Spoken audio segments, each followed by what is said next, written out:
Dhugaa dubbachuudhaaf amma dura dhaadataan ture lolaan tureeti amma niin sodaadhe jechuudha dhugaa dubbachuudhaaf erganii viidiyoo wabii dhaggeeffadhe akkasuma viidiyoo saayidoo amma ergan dhaggeeffadhe baay'ee tokko sodaadhe jechuudha. Maal si godha wabii si himeetiin hin jira tikeettii si qophaa'ee viizaan si muramee wanti hundi si qophaa'ee kaansal goote.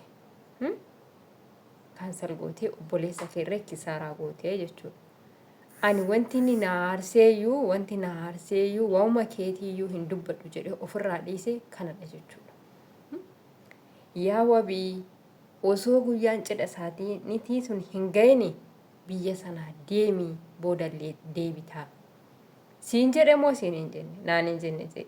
Siin jedhe moo siin hin jenne siin jedheen ture jechuudha. Garuu ati immoo eenyuuf jedhee tananii eenyuuf jedheen deemaa sodaa eenyutiifanii ani sodaa namaatiif siin jedhee miti fayyaadhuma keetiif jedheetiniin jechuudha. Amma kaa kunoo rakkoo keessa jirta. Cirraash micayyoon yoo argamoo baattee ofii kootinan deemee harka kennadha kanati jechaa jirtu jechuudha. Kuni ati kan dubbataa jirtu teessee miidiyaa irratti obboleessa kiyya qaalii. Ani siin jaaladha siin kabaja haala kam keessattuu jechuudha. Miidiyaa irratti keessatti kanatti haasaa jirtu. Yemmuu ati akkasittiin sodaataa viidiyoo keessan kaleessaa dhaggeeffadheetiin hin jira. Yeroo Iyyaasuu faana wajjin turtanii ammallee viidiyoo kan kee kan Iyyaasuullee kan keellee kan Seedoollee dhaggeeffadheen jira jechuudha. Miidiyaa irra jirta yemmuu akkasittiin sodaattee yoo dubbattu kana akka waan ati harka keessaa qabdutti kan isaan sisee. So wanti dhufte haa dhuftu. Duras yemmuu nuti lakkii yaa wabii jara kanarraa fagaadhu jennee raawwannee si gorsinu nu dhaga'uu didde. Amma maaliif sodaatte? Hin sodaatin bakka. Wanti dhufte haa dhuftu, wanti cabde haa cabdu jechuudha. Wanti badde haa baddu. Hin sodaatin bakka maal godhutu jirare waan dhufte danda'uudha waan ta'eef jechuudha.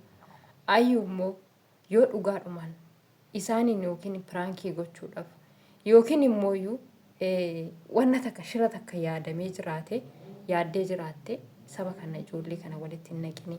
Mucaa kanaafis yaadii jaalala keetiin jedhee raawwatee hedduu miidhamee jira.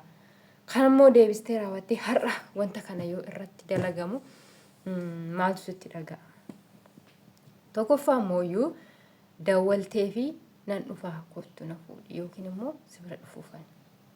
Jechuun hin keessunuyyuu mucaa kanarratti shira guddaa yaaduu kan keetti jechuudha. Yemmuu inni siif jedhee raawwatee bu'ee yaa ayyuu lakkii jedhee inni si kadhatu ati diddee filannoo koo seedoo godhatte jechuudha.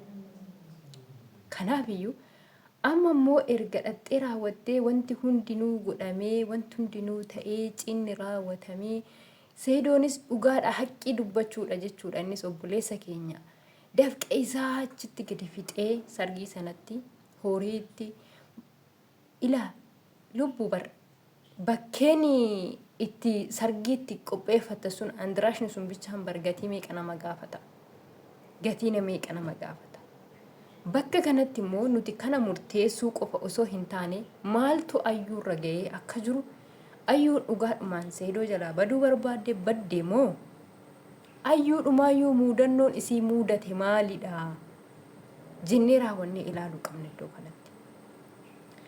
Garuu immoo wanti xiqqoo assaaba keessa keenyatti nu fidu wanti xiqqoo yaada keessa keenyatti nu fidu ayyuudhumatu shira kana yaadee jira.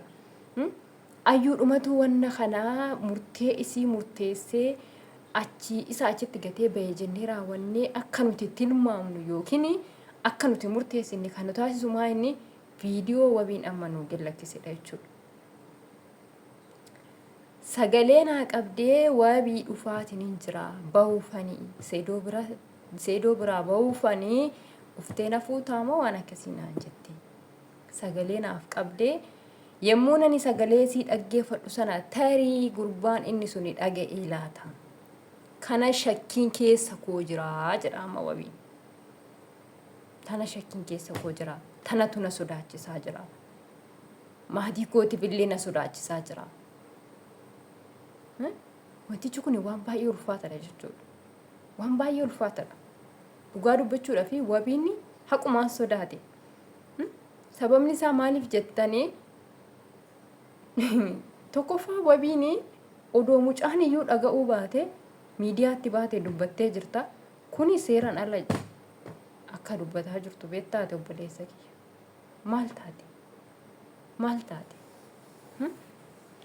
Bakka hatumtu shiw jette natti fakkaata. Shiw jette dhugaa dubbachuudha. Ani ofii kootiin ani shiw jedheen jedhaa jira garuu ati iyyuu shiw jettee jirta. Ati nama faana ana faana haasaa jirta moo obboleessa kee faana haasaa jirta sitti fakkaata? Moo hiriyoota kee faana haasaa jirta sitti fakkaata? Miidiyaa irratti haasaa jirta baraa dhokko. Miidiyaa irratti haasaa jirta baraa dhokko. Hin irraanfatte? Hin irraanfatte? Yeroo isheen natti dubbattu tarii inni dhaga'ee laata? Kuni barii ragaayyuu nama hin barbaachisu bakka.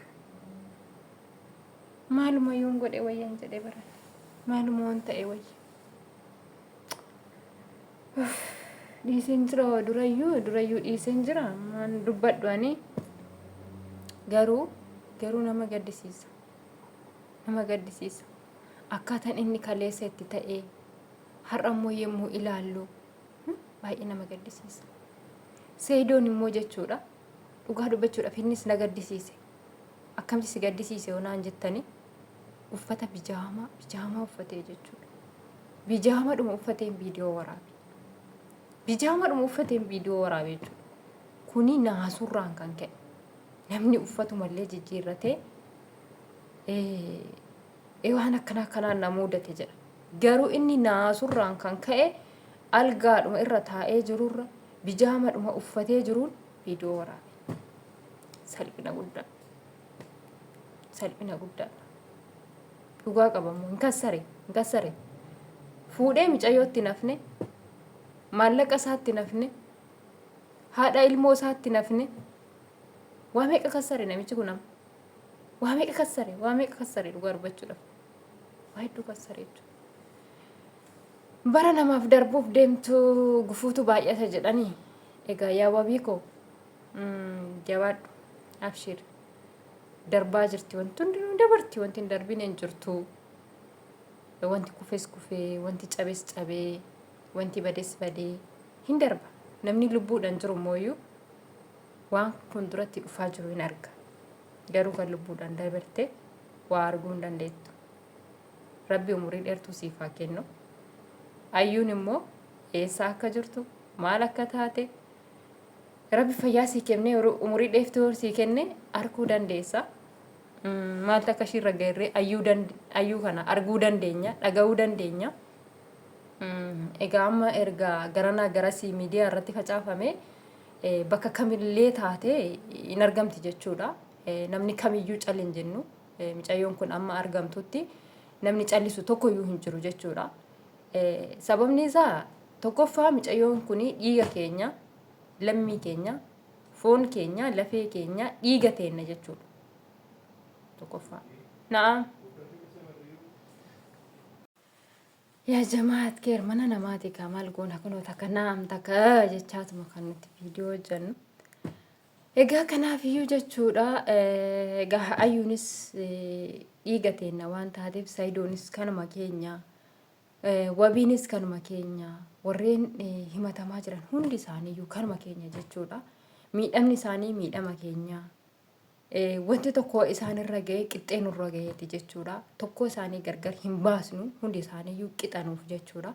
Bakka kanatti nama nuti gargar baasnee ilaallu tokkollee hin jiru jechuudha. Akka kan kootitti hunda isaanii ija takkaaniin ilaala jechuudha. Dhugaa Rabbi seedoos ta'ee, ayyuus ta'ee, wabiis ta'ee, iyyaasus ta'ee hunda isaanii ija takkaaniin ilaala dhugaa dubbachuudhaaf jechuudha. Keessattuu ani iyyaasuu baay'ee tokko jaalladha dhugaa dubbachuudhaaf jechuudha. Baay'ee nam gaariidha jechuudha. Maaliifini yemmuu inni bakka waan gaarummaa irratti argamuun arga yeroo baay'ee amanamaadha. Nin arga jechuudha yeroo baay'ee miidiyaa kanarratti har'a miti kaleessa dheengaddadha kanan isa hordofu. Nin arga baay'inaan jechuudha hedduu nama amanamaadha. Seedoodhaaf bakka guddaa qaba mucaan kuni. Maaliifii namni amantaa guddaa isatti amanee raawwatee waan guddaa gara isaatiin ergatee gaafa inni galmaan isaaf ga'uun ija kootiin arge jechuudha. So kanaafuu ani hunda isaaniiyyuu ija takkaanaan ilaala dhugaa dubbachuudhaaf jechuudha. Laakiin ayyuu rabbi